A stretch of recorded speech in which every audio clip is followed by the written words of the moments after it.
থাকবে না, খুব কাছেও থাকবে না। আবার জোড়া পায়েও হয়, কিন্তু জোড়া পায়ে দেখার জন্য অনেকের সমস্যা হয়ে যাবে। তো আমরা এইভাবে যতটা জ্ঞান করবো ততটা মাপ নিয়ে এই যে হাতটা এইভাবে উপরেও না নিচেও না। তো আমরা কি করবো, আমাদের বুঝতে হবে যে আমাদের এই চেয়ারটা, আমাদের যে স্টিলের লোহার যে চেয়ারগুলো থাকতো না আগে, এখন তো আমাদের ওই চেয়ার আন্দাজ করে বসে ঠিক করতে হবে যে চেয়ারটা এইভাবে নিয়ে বসে পড়েছি। বুঝতে পারছো? হ্যাঁ,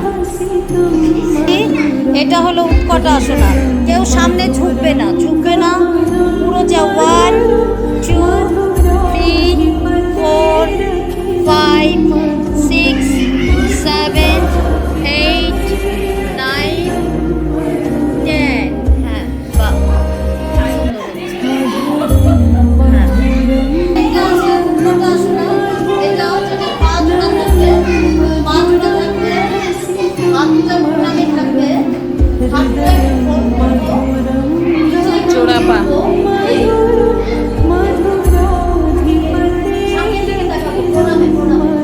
এটা হলো আরেকটা উৎকট। আজকে আমি পার্থক্যটা বোঝানোর জন্য, হ্যাঁ, এবার প্রথমে হাঁটু জোড়া করো, হাঁটু জোড়া, হাঁটু জোড়া করো, হাঁটু জোড়া করো। কানের পাশে হাত নাও, হাত ফাঁকা থাকবে না, হাত ফাঁকা থাকবে না। এবার আস্তে করে ফোল্ড হয়ে যাও। এবার নিচে আস্তে করে ঝোঁকো সামনের দিকে, ঝুঁকে হাতের প্রণামের দিকে তাকাও, মাথাটা 1 2 3 হাতের এখানে তাকাবে, 4 5 6 7 হাতের দিকে তাকাবে, 8 9 10 হাতের দিকে তাকাবে একটু করে, হ্যাঁ 10।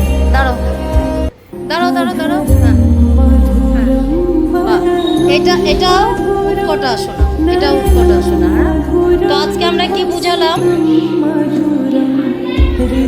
এটার উপকারিতা সহ আমি পুরোভাবে আমি এটা পোস্ট করব। তবে তোমাদের সবাই একটা করে কমেন্ট করবে, কারণ